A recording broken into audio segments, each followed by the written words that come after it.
நண்பர்களே வணக்கம். நான் உங்கள் பெட்டிக்கடை பேசுகிறேன். இன்றைக்கி மாலை மலரில் முக்கியமான செய்தியாக நடிகர் தனுஷ் ஐஸ்வர்யாவும் விவகாரத்தை பற்றி முக்கியமான நியூஸ் வந்திருக்கு. வாங்க பார்க்கலாம் என்ன நியூஸ்னு. சமரச முயற்சிகள் தோல்வி, தனுஷ் ஐஸ்வர்யா விவகாரத்து பெறுவதில் உறுதி. 27ஆம் தேதி குடும்ப நல கோர்ட்டு தீர்ப்பு. நடிகர் ரஜினிகாந்த் மகள் ஐஸ்வர்யாவுக்கும் தனுஷுக்கும் கடந்த 2004ஆம் ஆண்டு நவம்பர் 18ஆம் தேதி சென்னையில் திருமணம் நடைபெற்றது. அவர்களுக்கு யாத்ரா, லிங்கா ஆகிய 2 மகன்கள் உள்ளனர். இந்த நிலையில் கடந்த சில தினங்களுக்கு முன் தனுஷ் ஐஸ்வர்யா இடையே கருத்து வேறுபாடு ஏற்பட்டது. கடந்த 2022ஆம் ஆண்டு இருவரும் பிரிந்து விட்டதாக அறிவித்தனர்.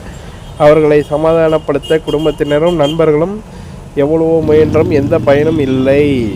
இதையடுத்து தனுஷ் ஐஸ்வர்யா இருவரும் விவாகரத்து கோரி சென்னை குடும்ப நல கோர்ட்டில் மனு விசாரணைக்கு வந்தது. அவர்கள் தாக்கல் செய்த மனுவில் கடந்த 2004ஆம் ஆண்டு நடைபெற்ற எங்களது திருமணம் செல்லாது என அறிவிக்க வேண்டும் என கூறினர். இரு தரப்பினரும் 3 முறை அழைத்து கோர்ட்டுக்கு ஆஜராகாததால் இந்த முறை இருவரும் கோர்ட்டில் ஆஜராகவில்லை. விசாரணைக்கு இருவரும் ஆஜராகாததால் அவர்கள் சேர்ந்து வாழப்போவதாக தகவல்கள் பரவியது. இந்த நிலையில் இன்று இந்த வழக்கு மீண்டும் விசாரணைக்கு வந்தது. வழக்கு விசாரணைக்காக ஐஸ்வர்யா இன்று காலை 10:30 மணி அளவில் கோர்ட்டில் ஆஜரானார். மதியம் 12 மணி அளவில் நடிகர் தனுஷ் கோர்ட்டுக்கு வந்தார். அவர்களிடம் குடும்ப நல நீதிபதி தனித்தனியாக விசாரணை நடத்தினார்.